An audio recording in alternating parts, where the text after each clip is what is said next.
Why was I staring at the camera? What the hell is wrong with me? Anyways, welcome to the 40kpr project. In today's video, I will be going over my Vanguardian. My Vanguard is going to be currently sitting at 40,429 power rank, and here's going to be my stand. You can pause the video if you want. My hat, weapon and face are going to be fully pearl based crystal 04 equipment with movement speed, attack speed on all pieces of gear, maximum health on hat and face, and magic find on my weapon. The reasoning behind movement speed is going to be that this is going to be a speed farming class, and like I mentioned before, I always use movement speed on every single class, including DPS classes. So I will be sounding like a broken record, but it is going to be the truth. So get used to seeing movement speed on every single class.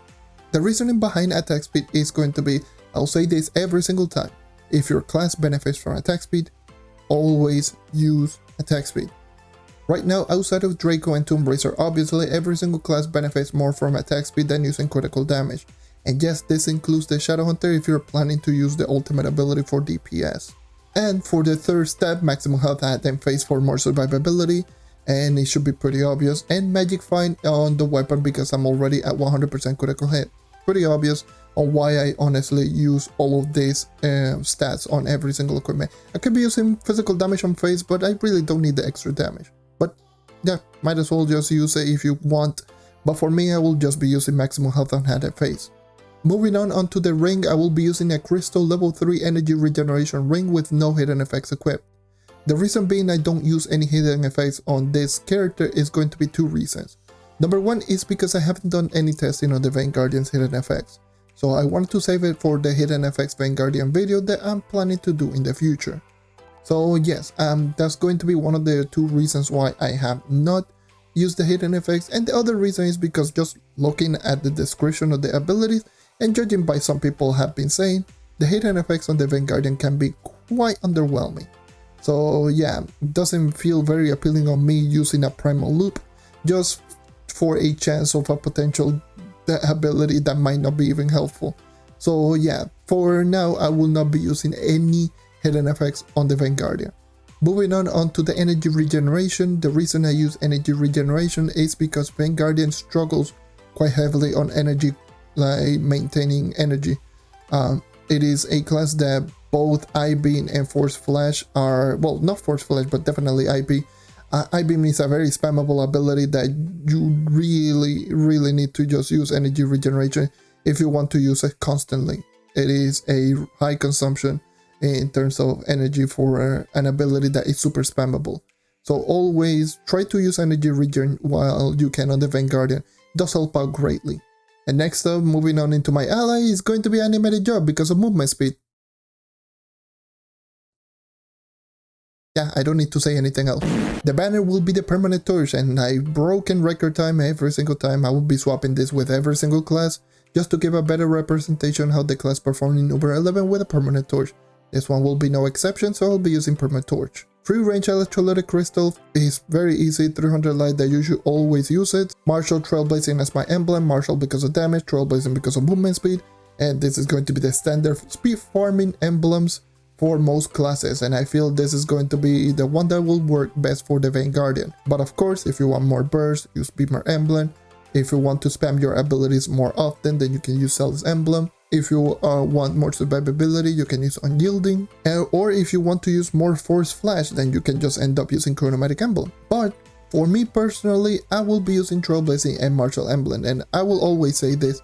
Use your damaging emblems, it will help you out more than pretty much any emblem that you can use with this class and any class honestly. But yes, Martial Trailblazing, my emblem combination. My flask is going to be my Conjurer's 𝗘𝗃𝗍𝗆. I will always use this for pretty much every single class. Again, so get used to this one. I have high magic find, so this one is going to be an obvious pick for me. But use that Defiant Vial if you need to. My subclass will be the Personal Song Bar subclass, 20% movement speed for 3 seconds every 15 seconds with 100% proc chances on a speed farming class. Yes, please and thank you. And yeah, those are going to be all of my gear. Now for the costume combination. My hat and costume is going to be the Ignis 𝗘𝗃𝗍𝗆, which is going to be the costume from the Locked Adventuring Strong boxes, which is going to be one of 16 rare costumes that you can obtain from those boxes. My weapon style is going to be the Seismic Shift, which is going to be a fist style gotten from the Dragonfire Peaks. It's one of 6 weapon style, by the way, so it should be very easy to actually obtain. yeah, that's everything in regarding to my gear and my costume combination. Now, let's move on into my gems. Like always, I will be scrolling over all of my gems, starting with water, air, fire, and then lastly is going to be cosmics, and I will be explaining the empower gem ability in that specific order. So, starting off with the first ability, which is going to be the Hero's Mantle, which is the class gem ability. Always use the class gem ability on every single class. It's going to be quite helpful on every single class, including this one, because it does help you out with cooldown, and this more specifically is going to help you out in just using Force Flash more often. Ability number 2 is going to be Pirate Days, Broken Record Time. I'll say this once, I'll say this every single time. This is the best Empower Gem ability out of the regular Empower Gems. Gives you movement speed, damage, crowd control, very easy to proc. Always use it if you have it. Ability number 3 is going to be Stinging Curse. Personally, I have this Empower Gem ability mainly because of stat, not because of the ability. That's the reason I'm going to be using this ability in particular. But Explosive Epilogue might be the best option for this class because it does help you out in burst damage, and it also does help you out with the basic attack more specifically on the, the crowd control department. Like this character's basic attack, crowd control can be quite of a problem, and Explosive Epilogue can help you out on that one. And yeah, that's going to be on my third Empower Gem ability, and my last Empower Gem ability is going to be Vampire and Vanquisher. If you're using any speed farming class, you should always use Vampire and Vanquisher. Gives movement speed and a damage lifesteal while being very easy to proc and maintain. So always use it if you're planning on using this class of outside of bossing. Well, not this class, pretty much every single class, but yeah. Anyways, that's going to cover over all of my gems. Now I will be moving into the live commentary portion, starting with over 11 Geo Topside. Maybe this time around I will be able to just showcase this character outside of Geo Topside. If I don't, then my apologies. Anyways, I'll be moving into Uber 11 right about now. So let's start talking about the Vanguardian. So the Vanguardian is going to be one of those characters that is going to be in an extremely interesting position. The Vanguardian is really strong, but it's one of those characters that is in the position of why use this character where there's another character that can do everything that this character can do but better. Doesn't necessarily mean that the Vanguardian is bad, but if you just want effectiveness with a very similar playstyle, there's a character that you may or may not be very familiar on with this channel, and yeah, is going to be the Knight. So yeah, this character is super similar to the Knight, but the Knight is just better in all around, especially once you actually start taking into account overcharge. So yeah, that's essentially where the Vanguardian is going to be currently sitting at.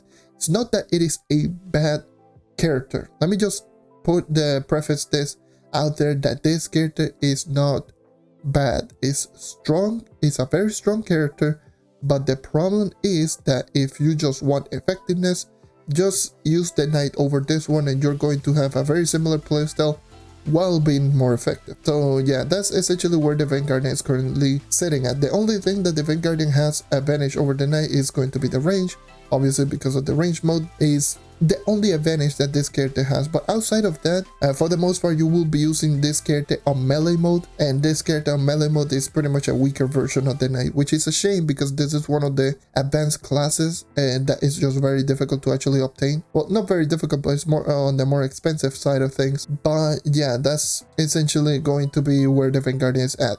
Speaking of range mode, I'll start off with the range mode rather quickly because the range mode on the Vanguardian is going to be something that I'm going to be talking about very briefly, because for the most part I will be going into melee mode, because melee mode is going to be where you should be using the Vanguardian anyways. The range mode is going to be in such a very interesting position, and that is going to be because the range mode has really good potential, but the problem is that this is probably the worst range mode out of any character in the game. That is related to the projectile speed. The projectile speed on the basic attack super slow. And not only that it is super slow, it is extremely susceptible to lag. Like you can literally just, like you just saw right there, it didn't register. And I do believe I'm on a server on my own, by the way. So yeah, it doesn't register like half the time. Like you can actually tell, even while hitting an enemy, sometimes it will not register immediately. That is going to be a problem with the range mode on the Vanguardian. It's super inconsistent in terms of the hit detection. If you actually look at it, let me just go into the Shadow Hunter for a sec. So if you actually look at the Shadow Hunter, you can actually see whenever I shoot, it pretty much just registers immediately. In the case of the Vanguardian, well, that's the Solarian, that's not the Vanguardian. In the case of the Vanguardian, that's not the case because the projectile is just going to run slowly, then it's going to detonate, and the detonate AoE is going to be the one that's going to be dishing out damage, which means that if the server is more and more laggy, it's going to be more susceptible. Another thing is going to be that the range mode basic attack has the worst auto aim out of all of them, and what I mean is going to be like if you do shoot an enemy, the game will automatically just shoot you directly to the enemy if you're close. Like with the case of this character, you can actually just see that sometimes it will just register like that. And the thing is, since the projectile is so slow, you can actually just tell that is super close. But if we move on again into the Shadow Hunter, you can actually just see even shooting from really far away is going to just register quite consistently, not to mention the projectile being so fast. So yes, that is going to be the thing with the Vanguardian range mode. It's super susceptible to lag, especially with the basic attack. The other thing with the range mode is going to be comparable to the melee mode, is that where the character is going to be at its best is going to be dungeon grinding. And what do you need for dungeon grinding? Movement speed buff. What does range mode have? An attack speed and a damage buff. It doesn't have a movement speed buff. Movement speed buff comes from the melee mode. So lags a little bit in crowd control comparable to melee mode, and not to mention the hit registration is kind of rough. And outside of that, it doesn't have a movement speed buff. Like in terms of like dealing with boss and or dealing damage from a range, like you can just use that because you can easily maintain maximum attack speed with this character, because fired up, the buff on range mode, it gives you a 50% bonus physical damage and 50% attack speed. So you will be quite easily being able to shoot well over 300 attack speed, well over max, and that is really good. It is a shame because the range mode basic attack is actually really good. You can actually just see like this is actually dealing up against a boss without fired up, and that was pretty quick in terms of damage up before 40k PR, and that's just because the range mode basic attack does 2.8 times damage multiplier on the first 3 shots, and then the last shot does 4.5 times damage on 2 attacks per second. That is really good. That is both fast and strong. To put it into perspective, the Neon Ninja basic attack currently post buff is 2.85 plus 2 attacks per second. This one is 2.8 with a 4.5 explosion and also attacking at 2 attacks per second. So shooting at maximum 6 attacks per second with 2.8 with a damage buff, like, you know, you have a really strong basic attack. Outside of the problem with the hit detection, like the basic attack on paper is really good. And then if you take into account Plasma Blast is going to be your main spammable ability. This is a no cooldown ability that you can just spam it, and it has some of the most ridiculous AoE, like you can just it's not even funny. Like I do believe it's a 4x4 radius in AoE that you can just throw it whenever you want with no cooldown, by the way, and you can just go like this and it's going to delete literally everything. The AoE burst damage is just ridiculous on Plasma Blast. It's really good. And obviously, like I just mentioned, you have fired up, which you can just increase your damage by 50%, and it's just going to make the character just dish out some really good burst damage capabilities with Plasma Blast. So yes, all this character on paper is really good on range mode, but the hit detection, so bad. Anyways, now let's move on into the main bread and butter, and why this character right now on melee mode, despite being the stronger mode out of both of them, is still kind of lackluster because it is essentially a weaker version of the Knight. I will be swapping between this character and the Knight a whole lot because I want to just show you how much similarities this and the Knight really have. This character and the Knight have extremely good similarities, so if you do like the Knight, you're going to like this character. If you unlock it, just give it a shot. Give it a whirl. You're going to enjoy the Vanguardian because both characters are super similar. Like right now, obviously the Knight is, in my opinion, stronger than the Vanguardian because all of the buff that the Knight received in Shadow Spotlight versus Vanguardian barely receiving anything. But even before the Shadow Spotlight, like the Knight was around in the same realm or probably even stronger than Vanguardian melee mode, but they were around neck and neck equally as strong. But right now, like it is on a distinct advantage on the Knight. It's not even close. And yeah, so it's going to start off mainly with the basic attack. I'm going to skip the passive ability because the passive ability I feel is pretty bad. You're never going to use the passive ability. If you're going to use it, then sure, go ahead. But the passive ability is literally that. You're literally flying, and after 2 seconds, you're going to get a buff or an effect that is going to allow you to give you a shockwave or a landfall whenever you do hit a block, and it's going to hit all enemies around it, doing 6 times damage, I believe it is. It's not even that strong of an ability. It can be quite fun, but it is honestly like something that you're not going to end up using a whole lot. Now, on the other hand, the basic attack, the melee basic attack, I'm just going to give you the statistic, and then I'm going to be doing the comparison with the knight, and I will be doing that with every single ability. So basic attack, I-beam, and force flash, all 3 of them I'm going to be talking about it first in terms of statistic, and then just comparing it to the knight. The Vanguardian's basic attack is going to do 3.85 times damage multiplier. Again, that's pretty high. So 3.85 times damage multiplier on the very first 2 hits. So similar to range mode, the last hit on the combo is going to do more damage. So this first 2 punches is going to dish out 3.85 times damage multiplier, which is high. Let me just tell you, that is really high damage multiplication, especially for a basic attack. 3.85 is like, or is it 3.8? I don't remember if it is 3.8 or 3.85. Either way, like the Revenant's basic attack before Shadowy Spotlight was 3.9, so this is like dealing Revenant type of damage while attacking faster. So yeah, 3.85, and the uppercut is 4.5. So 4.5, 3.85, the damage multiplication is high. The attacks per second is 1.5, so attacks per second 1.5, that is including the delay on the uppercut. And the range is going to be 3 blocks. Here's going to be another thing that is going to be very important for you to note. That is going to be related to crowd control. So the crowd control on the Vanguardian is kind of lackluster. As you can actually just tell right around here, if I actually just attack with my basic attack, you can actually see that not even the first hit is not going to hit. And it's going to be even more apparent once I actually start reaching a little bit farther away, where the basic attack is not even hitting at all. So the crowd control on the Vanguardian is kind of lackluster, because the first hit is going to hit pretty much around the right side of the Vanguardian. The second one is going to be on the left side of the Vanguardian. The uppercut is going to be just in front of it. Now let's move on into the knight. So special cameo once again with the knight. The knight basic attack is going to be 4.55 times damage multiplier. It is already doing more damage than even the uppercut of the Vanguardian. It's attacking at 2.125 base attacks per second, so it's also faster than the whole basic attack of the Vanguardian. It also has 3 block range, and the crowd control is way better. You have a basic attack that has the same range, is stronger, faster, and it has better crowd control, and not to mention that's not counting the passive ability on the knight. That's where it's going to be the first fault in comparison.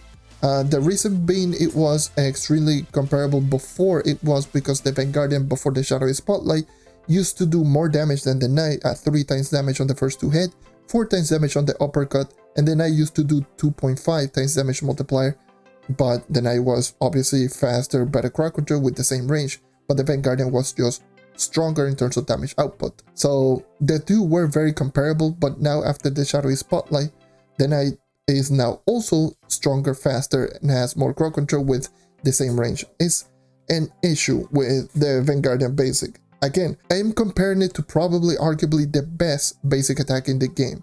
In terms of like dungeon grinding, it probably is the best basic attack in the game.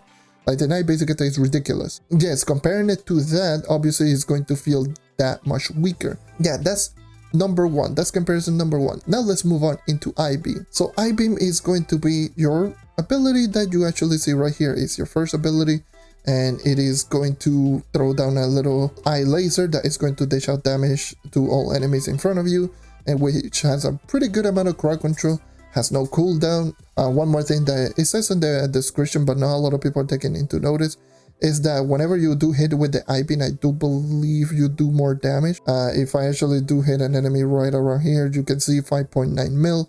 If I hit with I-beam, you can just tell it goes from 6.2, I do believe is 5% bonus damage that you're dealing, so similar to the Shadow Mark from the Shadow Hunter. I-beam is going to feel very similar to another ability from the Knight. So it is a high damaging, 8 times damage multiplier ability that shoots in front of you, around you, with really good crowd control and no cooldown.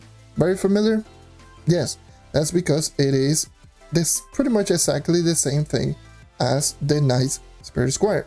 Before, it used to be 8 times damage multiplier, it hits all enemies around you. It has slightly more range, but yeah, it goes through enemies and all that. It pretty much had exactly the same property, but more range and the same damage.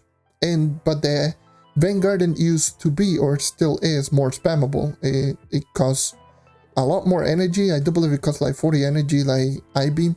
This one costs 25, but this one, like, obviously you're locked behind this animation. In the case of the Vanguardian, you can just spam like crazy with the I-beam, but spamming with the I-beam is extremely susceptible to lag. So you can actually just see, if I actually go near to a boss and if I spam, sometimes it's not going to even register, because that's just how trove is. Honestly, there's no other way to put it. Trove, especially if you do hit an enemy very, very fast, with an ability like this one, where it has the same problem as the range mode, where it doesn't hit with this initial hit. It just does a contact damage. Well, it doesn't do a contact damage. It just hits an enemy, and then just once you do hit an enemy, it's going to cause an AoE explosion to the enemy, which the AoE explosion is the one that is dishing out the damage. It doesn't do any contact damage, which is going to make it more susceptible to lag. And that's usually the reason why it is much worse than Spirit Square, because Spirit Square does contact damage. Everything that the Spirit Square touches, it does damage. This one doesn't do that. Like this one, like you can actually see it like right there. When I hit an enemy, it's going to do like a little explosion on the enemy, which that explosion is the one that is dishing out damage, not the initial I-beam contact. And that's just what makes the Vanguardian has so many inconsistency with the hit detection, because the AoE is much more inconsistent. This one, comparable to the Knight's Spirit Square, is very similar. It used to have the same damage, but the Knight does now 8.5 with Spirit Square versus I-beam that does 8. It has similar range. I believe this one is 6 blocks versus the 9 blocks. Both of them have no cooldown. Both of them go through enemies. Both of them have, I do believe, 4 blocking radius, and both of them don't lower movement speed upon casting, which is another thing that I need to mention, which makes the character have really good momentum building, which allows you to do this and just run into enemies and just essentially just whoop, dead. Just whoop. The momentum building on the Vanguardian is really, really good, which again, it shares that with the Knight. That's essentially what makes the Vanguardian such an interesting class, which once again is good, but the Knight just does it better. Again, it's super similar to the Knight. And then if we move on into Force Flash was the only thing that the Vanguardian had over the Knight before the Paragon update. Force Flash is going to be the ability that you do see right here. This is why a lot of people like to call them mini pyre disc. You know, when you activate the ability, you're going to spawn a ring around you. That ring is going to give you a movement speed buff, it's going to give you a damage reduction, and it's also going to be dishing out damage to all enemies around it. Again, it's pretty much exactly the same thing as pyre disc. To put it more into comparison, pyre disc does 2.75 times damage multiplier every second, gives you plus 30 movement speed, and Force Flash gives you also plus 30 movement speed, but does 2 times damage multiplier every second. So you can, my Force Flash literally deactivated right there. And Pyre Disc, I believe, lasts for 8 seconds, and Force Flash lasts for 6 seconds. Pyre Disc has a 30-second cooldown, and Force Flash has a 20-second cooldown. You know, a really good ability. Gives you damage reduction, damage, crowd control, and not to mention gives you a movement speed buff. So that's the thing that the Vanguardian had going for over the Knight. The character was just better than the Knight in terms of movement speed department, because the Vanguardian had a movement speed buff of plus 30 versus the Knight not having a movement speed buff. But then the Paragon update came out, and lo and behold, the Knight got overcharged, which activates with the already ability that is going to be competing with I-beam. So overcharge is going to be the ring effect, which whenever you activate charge or Spirit Square, you're going to get a movement speed buff, which is shown below your level, and that movement speed buff is a plus 25, which is 5 less than Force Flash. However, it doesn't have a cooldown, and it lasts for 5 seconds. The Vanguardian, while it does damage and it gives you a damage reduction, it has a 20-second cooldown, and it plus 30 for 1 more second. 20 seconds of cooldown is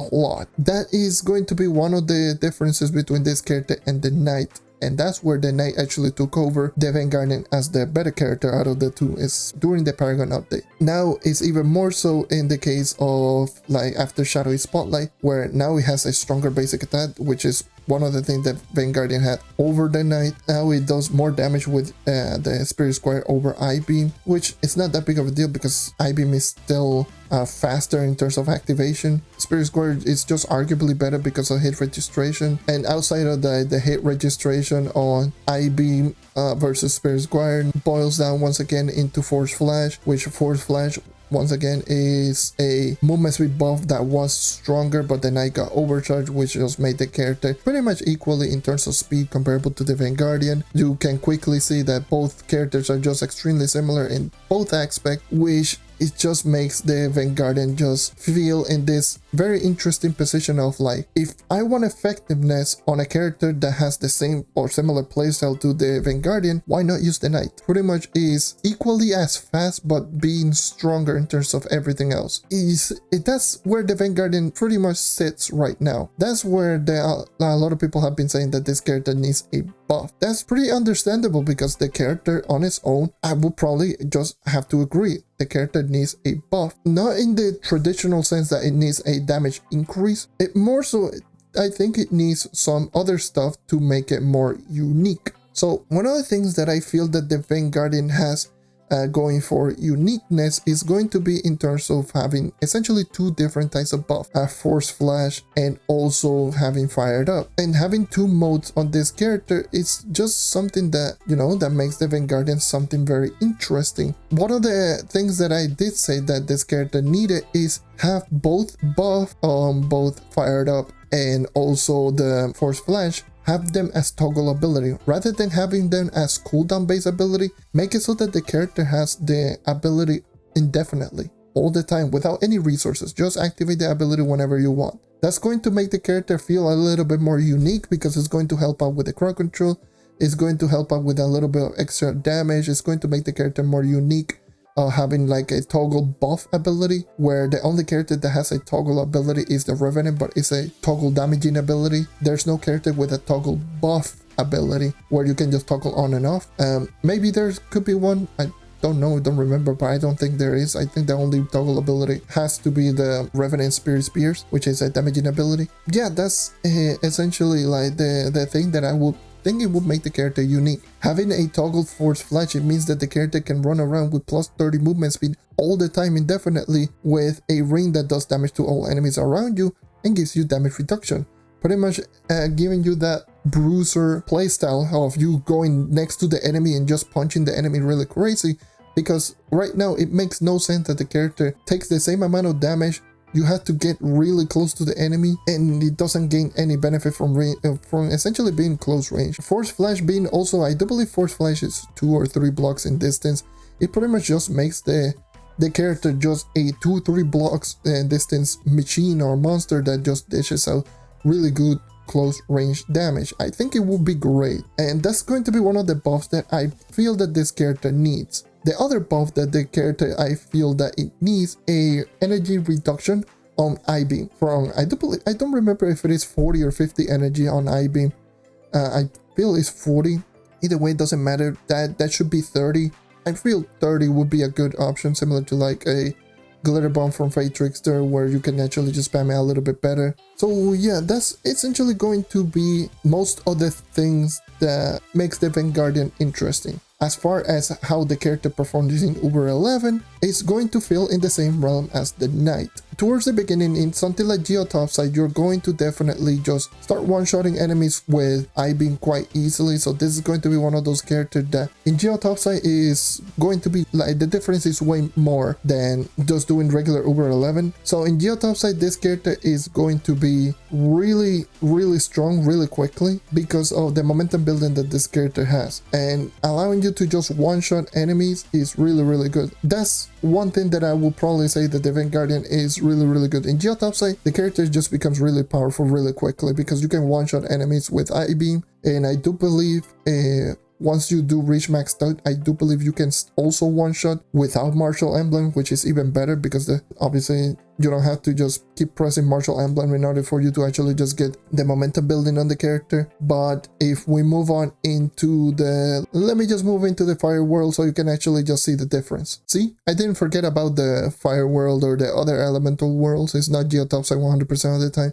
But anyways, I'm going to be just going over this. So obviously, as you can remember, I do believe I was one-shotting with 𝗖𝗃𝗀𝗀 with one of them. As you can tell right here, I'm not one-shotting. So this is where it's going to be where the character kind of struggles a little bit. That's where the 𝗖𝗃𝗀𝗀 struggles a little bit, because you don't one-shot without Marshall at maxed out stats, and you don't one-shot with 40,000 power rank 𝗖𝗃𝗀𝗀 Marshall. It's something that is going to be kind of troublesome or cumbersome with this character, and that's where I feel the character is going to struggle at around 40,000 power rank. 40,000 power rank on this character is still going to dish out really good damage. Ooh, 7 pins, nice. But yeah, you can actually just see that it's not capable of one-shotting, which is bad for momentum building, and for that you need to start implementing animation canceling. Animation canceling is something that is on very few characters. Vanguardian is one of them. If you didn't know, you can actually cancel out the 𝗖𝗃𝗀𝗀 animation